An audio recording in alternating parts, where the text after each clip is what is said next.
सुप्रभात बच्चों, कैसे हैं आप सब। उम्मीद करती हूँ आप सब अच्छे होंगे।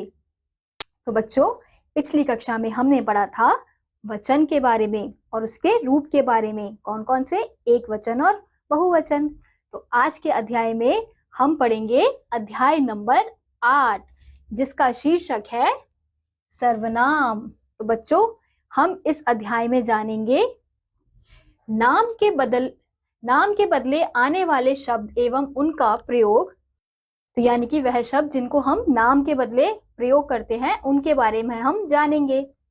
प्यारे बच्चों, सबके अपने अपने नाम होते हैं, फिर भी उनकी जगह दूसरे शब्दों का प्रयोग किया जाता है।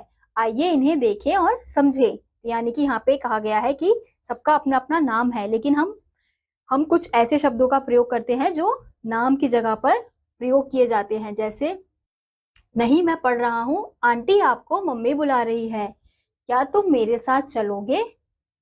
तुम्हें बेवजह घूमने में समय व्यर्थ नहीं गंवाना चाहिए, उसे जल्दी जल्दी रोको। अब यहाँ पे हमने जितने भी वाक्य पढ़े उसमें यहाँ पे हमने देखा कि किसी का भी नाम का प्रयोग नहीं किया गया है। कौन से शब्द का प्रयोग किया गया है? मैं, आपको, तुम मेरे, तुम्हें और उसे। तो यहाँ पे नाम की जगह इन शब्दों का प्रयोग किया गया है।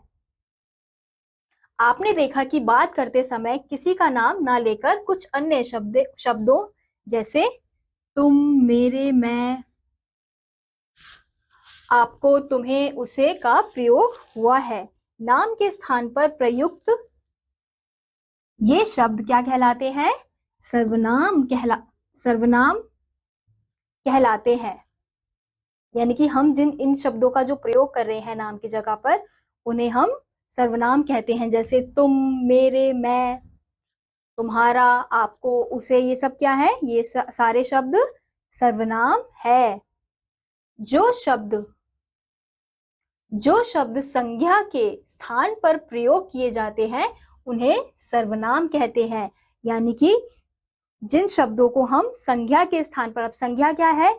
हर किसी का नाम, अब वो चाहे वस्तु हो, प्राणी हो, स्थान हो, भाव हो, हर किसी का नाम क्या है? संज्ञा है।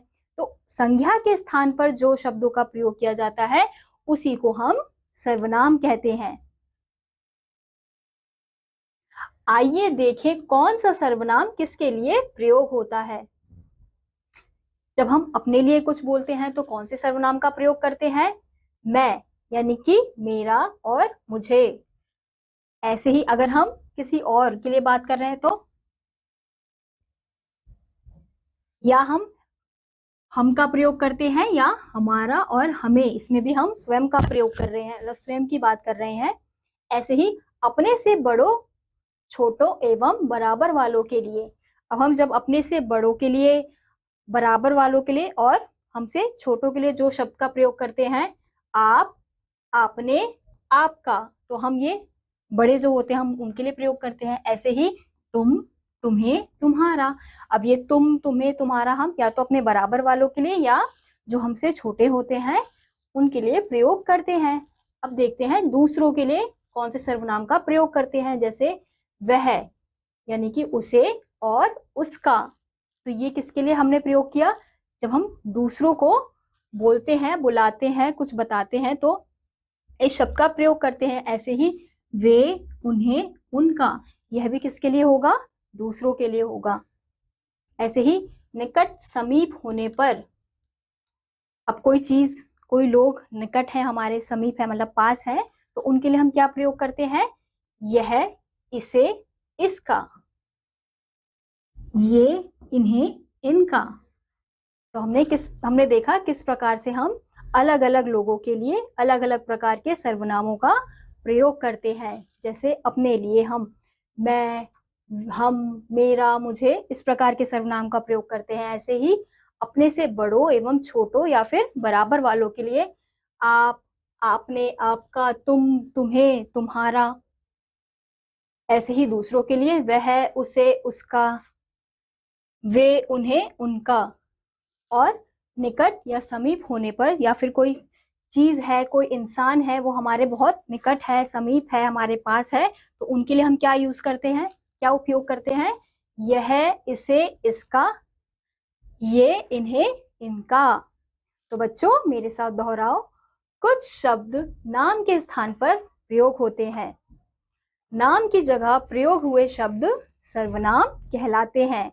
अपने से बड़ों के लिए आप सर्वनाम का प्रयोग करते हैं। तो हमने देखा कि सर्वनाम क्या है, जिसे हम नाम के स्थान पर या हम कह सकते हैं संज्ञा के स्थान पर हम प्रयोग करते हैं जिन शब्दों का, उसे हम सर्वनाम कहते हैं।